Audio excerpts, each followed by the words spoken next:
미국 스탠퍼드대 경영대학원의 짐 콜린스는 오랜 기간 동안 세계 최정상을 지킨 위대한 기업들은 모두 BHAG, 비헤이그, 즉 크고 위험하고 대담한 목표를 가진 비전 기업이라고 말했습니다. 비헤이그의 예는 다음과 같아요. 존 F 케네디가 이렇게 말했죠. 10년 안에 달에 사람을 보낸다. 이 비헤이그에는 세 가지 특징이 있습니다. 첫째, 10년에서 30년 후에 장기적인 그림입니다. 둘째, 명확하고 분명해서 더 이상의 설명이 필요 없습니다. 셋째, 조직의 핵심 역량과 일치합니다. 위대한 사람들은 모두 자기만의 비헤이그를 그리며 달려왔습니다. 여러분은 비헤이그가 있습니까? 목표가 없다면 세워보십시오. 단, 그 목표는 엄청나게 크고 담대해서 등줄기가 찌르르 할 정도로 전율이 오도록 설정하는 것이 좋습니다. 그것이 위대한 여러분으로 거듭나는 첫걸음입니다. 책상에 놓기만 해도 공부하고 싶어진 365 혼공 캘린더, 크고 위험하고 대담한 목표의 한 대목으로 시작합니다.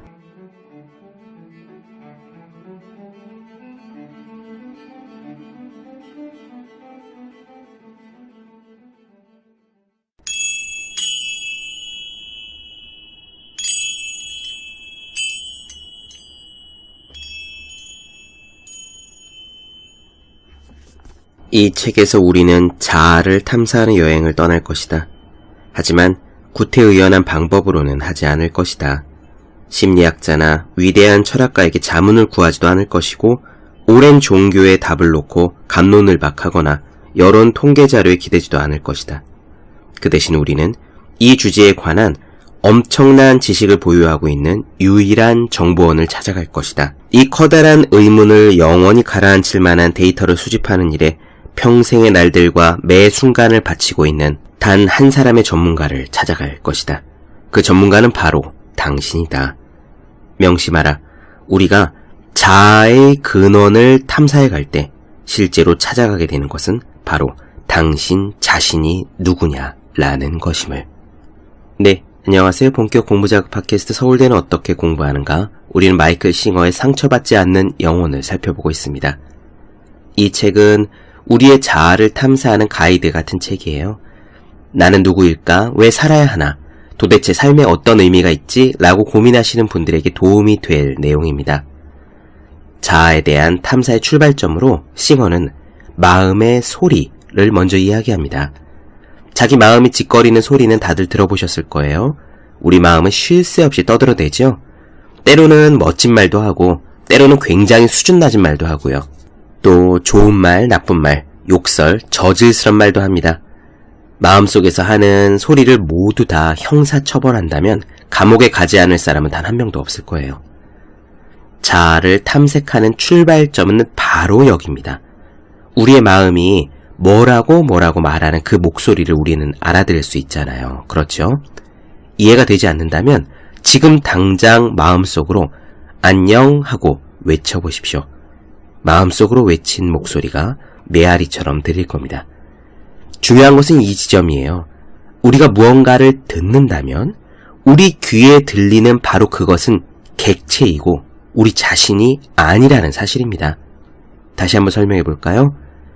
우리가 스마트폰을 봅니다. 우리가 스마트폰을 인식하면 스마트폰은 인식의 객체이고 우리 자신이 아니죠. 주체는 객체가 아닙니다. 우리가 물을 마십니다. 우리가 물을 인식하면 물은 인식의 객체이고 우리 자신이 아닙니다. 주체는 객체가 아닙니다. 그렇다면 마음속의 소리를 우리가 인식할 수 있다면 소리는 인식의 객체이고 우리 자신이 아니에요. 다시 말해 멋진 말이건 나쁜 말이건 불안의 소리건 두려움의 소리건 이걸 하고 싶어 저건 하기 싫어 라고 말하건 간에 우리 마음속의 목소리는 진정한 우리 자신이 아니라고 마이클 싱어가 이야기하고 있는 겁니다. 그냥 물이나 스마트폰처럼 마음속의 목소리도 우리 자신이 아닌 그냥 하나의 물체, 객체일 뿐이라는 거죠. 오프라 윈프리였던가요? 이런 말을 했습니다. 공포는 하나의 사물이다. 그냥 외부의 사물과 같다. 그렇습니다. 두려운 마음이 들어도요, 그 두려움에 사로잡힐 것이 아니라 그냥 그 공포를 옆으로 제쳐두고 우리의 할 일을 해야 한다는 이야기입니다. 불안, 공포, 짜증, 게으름 등 마음의 소리에 끄달려서 원하는 삶을 살지 못하고 계신 분들에게 오늘 이야기를 들려드립니다. 그럼 시작할게요.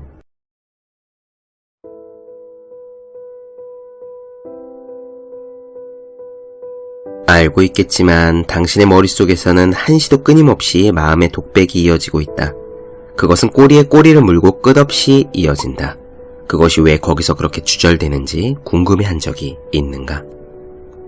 목소리가 뭐라고 하는지 한번 들어보자. 아무래도 결혼을 해야겠어. 아니야, 아직 준비가 안 된 것 같아. 결혼하면 후회할 텐데. 하지만 나는 그를 사랑해. 웃기지 마라. 너는 다른 사람한테도 그랬잖아. 그 사람과 결혼했으면 어쩔 뻔했어. 마음의 목소리는 쉴 새 없이 이런 식으로 떠들어댄다. 재미있는 사실이 이 목소리가 양쪽의 대사를 다 읊는다는 사실을 주목해야 한다. 그것은 계속 짓거릴 수만 있다면 찬성이든 반대든 어느 쪽의 대사를 읊든 상관하지 않는다. 유심히 살펴보면 마음의 목소리는 단지 좀 쉴 만한 편안한 지점을 찾고 있다는 것을 알게 된다. 도움만 된다 싶으면 마음의 목소리는 서슴없이 편을 바꾼다. 그리고 자신이 틀렸다는 것을 깨달아도 목청을 낮추는 법이 없다. 이 끊임없는 짓거림에서 자신을 해방시키는 최선의 길은 거기서 물러나 그것을 객관적으로 바라보는 것이다. 사실 이 목소리로부터 떨어져 있는 유일한 방법은 그 목소리의 내용에 신경을 쓰지 않는 거다. 그것이 말하는 어떤 것은 나고 어떤 것은 내가 아닌 것 같아 라고 느끼지 말아라. 말하는 그것은 결코 당신이 아니다. 당신은 그 목소리를 듣고 있는 자이다. 당신은 그것이 짓거린다는 것을 알아차리는 자다. 그것이 짓거릴 때 당신은 그 소리를 듣는다. 그렇지 않은가? 마음속의 목소리에게 지금 안녕이라고 말하게 해보라. 그것을 몇 번 되풀이해보라. 속으로 크게 소리쳐보라. 자신이 속에서 안녕 하고 말하는 게 들리는가? 물론 들린다. 짓거리는 목소리가 있고 그 목소리가 짓거리는 것을 알아차리는 당신이 있다. 문제는 목소리가 안녕 하고 말하는 것을 알아차리기는 쉽지만 그 목소리가 무슨 말을 하든 상관없이 말하는 것은 목소리고 듣는 것이 당신이라는 것을 알아차리는 사실이 어렵다는 점이다. 목소리가 말하는 것은 그 어느 것도 당신이 아니다. 우리가 어떤 세 가지 대상을 바라보고 있다고 가정해보자. 예컨대 화분과 사진과 책이 놓여져 있다. 누가 이렇게 묻는 거다. 이 셋 중에 어느 것이 당신입니까? 그러면 당신은 이렇게 대답할 것이다. 셋 중에 어느 것도 내가 아닙니다. 나는 그것을 여기서 바라보고 있죠. 바로 그렇다. 이것은 대상을 인식하는 주체에 관한 이야기다. 내면의 목소리를 듣는 것도 다르지 않다. 그것이 무슨 말을 하든지 그 내용은 아무런 상관이 없다. 당신은 그것을 인식하는 자이다.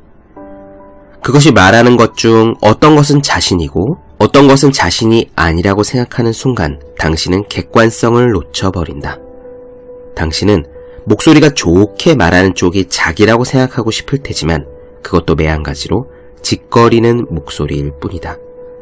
그것이 하는 말이 아무리 마음에 쏙 든다고 해도 그것은 당신이 아니다.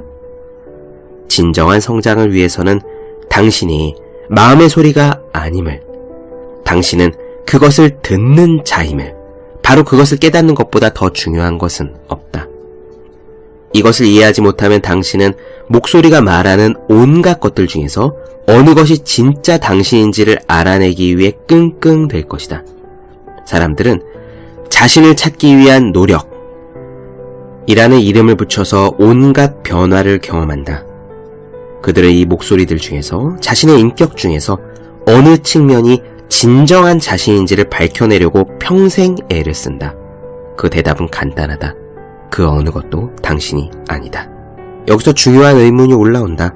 내면의 목소리가 하는 말이 그렇게 부질없는 것이라면 그것은 왜 거기 있는 것일까? 마음속의 목소리는 무엇을 어떤 이유로 하는 것일까? 예컨대 마음의 소리는 물이 끓을 때 주전자가 내는 삐 소리와 같은 이유로 말을 한다. 그러니까 풀어내야 할 에너지가 속에 많이 쌓여 있을 때 말을 하는 것이다.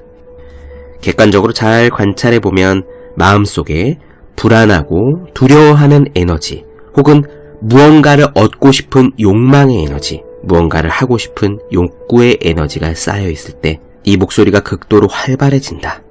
당신이 누군가에게 화가 나서 뭐라고 소리치고 싶을 때 이것을 쉽게 관찰할 수 있다.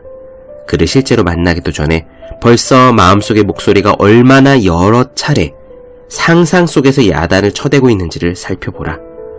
마음속의 에너지가 쌓이면 그것으로 무언가를 하고 싶어진다. 목소리가 짓거리는 것은 마음이 편하지 않기 때문이고 짓거림은 그 불편한 에너지를 풀어준다. 이 마음속에서 늘 짓거리고 있는 나가 결코 만족을 찾지 못한다는 것을 마침내 깨달을 때 당신은 성장을 시작할 준비가 된 것이다. 나는 늘 뭔가로 골치를 썩인다. 정직하게 말해보라. 정말 아무런 문제도 없었던 때가 언제였는가? 지금 당신이 갖고 있는 문제로 골치를 썩기 전에는 다른 문제가 있었다. 그리고 현명한 사람이라면 이 문제가 지나가면 또 다른 문제가 생기리라는 것도 알 것이다. 결국 문제에 둘러싸여 있는 마음속의 그 부분으로부터 해방되기 전에는 결코 문제로부터 자유로워질 수가 없을 것이다. 문제 때문에 혼란스러울 때 이걸 도대체 어떻게 해야 하지? 라고 묻지 말고 이것 때문에 혼란스러워하고 있는 것은 나의 어떤 부분일까? 라고 물어보라.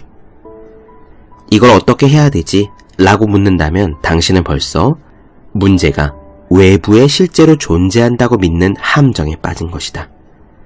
문제를 느끼는 부분이 분명히 보이면 이렇게 물어보라.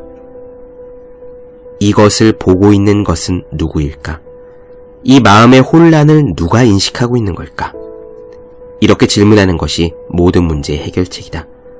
혼란을 인식한다는 것 자체가 당신이 혼란이 아니라는 사실을 뜻한다. 내부의 문제를 객관적으로 지켜보는 태도를 유지하는 것이 외부의 상황에 넋을 뺏기는 것보다 언제나 낫다. 이것이 영적인 사람, 곧 내면을 탐구하는 사람과 세속적인 보통 사람의 가장 중요한 차이다. 세속적이라는 말은 돈이 많다거나 신분이 높은 것을 뜻하는 게 아니라 내부 문제의 해결책이 외부에 있다고 생각하는 것을 말한다. 당신은 외부의 조건을 바꾸면 예컨대 돈을 많이 벌거나 성공하거나 지위가 높아지거나 멋진 애인이 생기면 문제가 없어지리라고 생각하는가? 하지만 지금까지 어느 누구도 외부의 조건을 바꾸어 문제를 진정으로 해결한 적이 없다. 언제나 그 다음 문제가 일어난다. 진정하고 유일한 해결책은 지켜보는 의식이 됨으로써 관점을 완전히 바꾸는 것이다. 문제에 대한 해결책은 외부의 조건을 바꾸는 것이라고 생각하는 버릇에서 빠져나와야만 한다. 당신의 문제에 대한 영구적이고 유일한 해결책은 내면으로 들어가서 현실과 온갖 말썽을 일으키고 있는 당신의 그 부분을 해방시키는 것이다. 그리고 나면 그 나머지 것은 어떻게 처리해야 할지를 확연히 알게 된다. 당신은 결코 혼자가 아니다. 당신의 내적 존재에는 서로 뚜렷하게 구별되는 두 측면이 있다.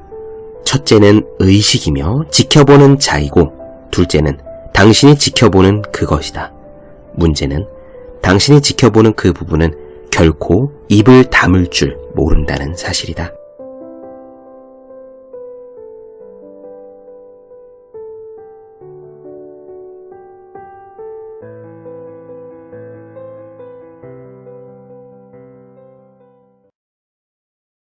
네, 본격 공부작업 팟캐스트 서울대는 어떻게 공부하는가? 마이클 싱어 상처받지 않는 영혼 나눠드렸습니다. 더 많은 이야기가 궁금하신 분들, 질문사항 있으신 분들은 제 네이버 블로그 생의 즐거운 편지, 다음 카카오 브런치 한재우의 브런치, 인스타그램에서 해시태그 서울대는 어떻게 공부하는가, 유튜브에 서울대는 어떻게 공부하는가 검색해주시면 좋겠습니다. 또 혼자 공부하는 사람의 필수품, 왜 이런 책이 지금까지 없었을까, 학생, 수험생, 취준생, 직장인 등 공부하는 모든 분들을 위해서 공부하는 방법을 설명해놓은 혼자 하는 공부의 정석, 그리고 책상에 놓기만 해도 공부하고 싶어지는 111 공부자 캘린더 365 혼공 캘린더를 아직 읽지 않으셨다면 꼭 읽어보셨으면 합니다. 분명 도움이 되실 거예요. 오늘 여기까지 하겠습니다. 전 다음 시간에 뵐게요. 여러분 모두 열심히 공부하십시오. 저도 열심히 하겠습니다.